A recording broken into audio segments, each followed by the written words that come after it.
Nebraska officials say a busy intersection in Omaha is in need of some major help before anything happens, and officials want the public to learn about the proposed improvements. A meeting is currently underway to discuss possible upgrades at 72nd and L. 6 News' Joe Harris joins us live from there with more details. Hey, Joe. I don't hear anything either.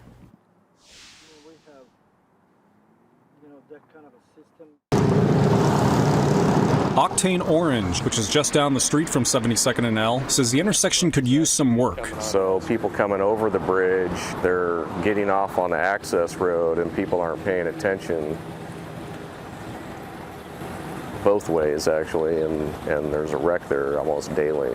Another business owner says he tries to avoid that area. Depending on my time frame, I will usually go through Ralston and take 84th Street to get to L instead of 72nd because it tends to get really backed up. The Nebraska Department of Transportation is holding an open house to explain a proposed plan to shape the area up. It says the project is necessary because crash rates there are higher than at similar intersections around town and because the current bridge is deteriorating.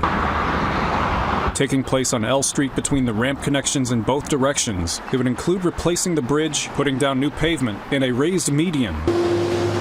The Department of Transportation says construction could begin as early as 2027 and would expect to finish it the next year. They say there would likely be lane closures and restrictions, but that it also expects some closures of L Street altogether. That worries business owners. A lot of our customer base comes from that direction, and they will come either from the interstate down 72nd, or if they're coming from Council Bluffs, they'll take that L Street exit. So that will definitely impact us. Having open traffic to access the businesses around here, that would be the main concern. We have to remain open in order to make a living.